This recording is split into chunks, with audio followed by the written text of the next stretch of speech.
Mini Wika TV! Magandang araw mga ka-Mini Wika! Ako si Teacher Jasmine at ako muli ang makakasama ninyo sa aralin natin ngayon.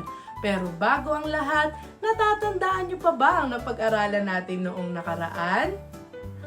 Tama! Pinag-aralan natin makipag-usap at gumamit ng mga magagalang na pagbati base sa pangyayari. Bago tayo magsimula, narito ang mga kasanayan mula sa curriculum na dapat ninyong makamit.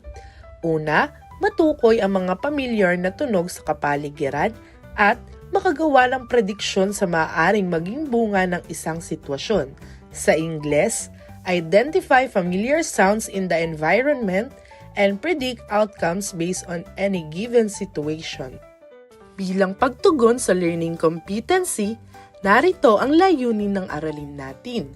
Ang mga mag-aaral ay inaasahang pagtugmain ang mga tunog sa kapaligiran ayon sa tamang pinagmulan at matukoy ang maaaring mangyari batay sa binigay na sitwasyon sa paglalakbay. Ngayon, sisimulan naman natin kilalanin ang mga tunog na naririnig natin sa ating paligid at subukang tuklasin ang mga bunga ng pangyayari. Trivia time! Alam nyo ba na ang tawag sa kinalabasan ng pangyayari ay bunga?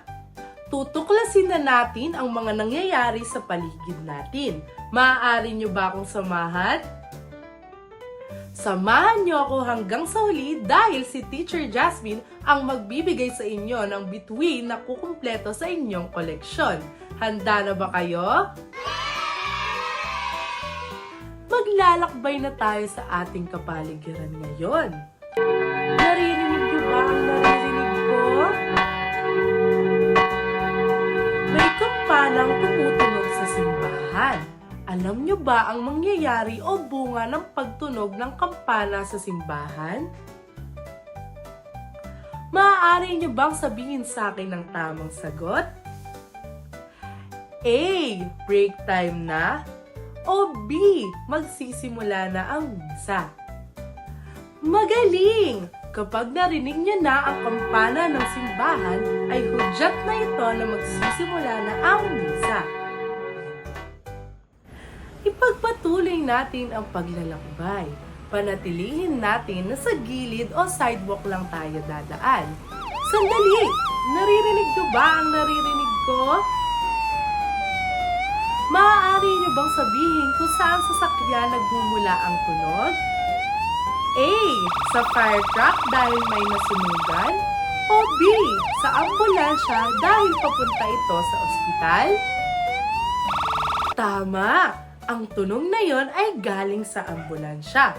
Maaari tayong magbigay ng daan lagi para sa mga ambulansya o sa iba pang mga emergency. Sa wakas, at nakarating na rin tayo sa ating paaralan. Naririnig niyo ba ang naririnig ko? Nagsisimula na ang flag ceremony. Ano ang tamang gawin kapag narinig niyo na ang pambansang awit ng Pilipinas? A. Tumigil at ilagay ang kanang kamay sa kaliwang bahagi ng dibdib? O B.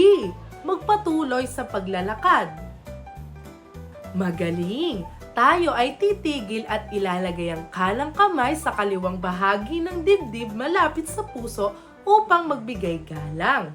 Dahil tapos na ang flag ceremony, ay pupunta na tayo sa ating silid-aralan.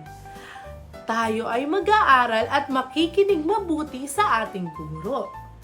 Naririnig niyo ba ang naririnig ko? Sa tingin ninyo, ano ang hudyat ng bell na iyon? A. Tapos na ang klase? O B. Pangpaingay lang?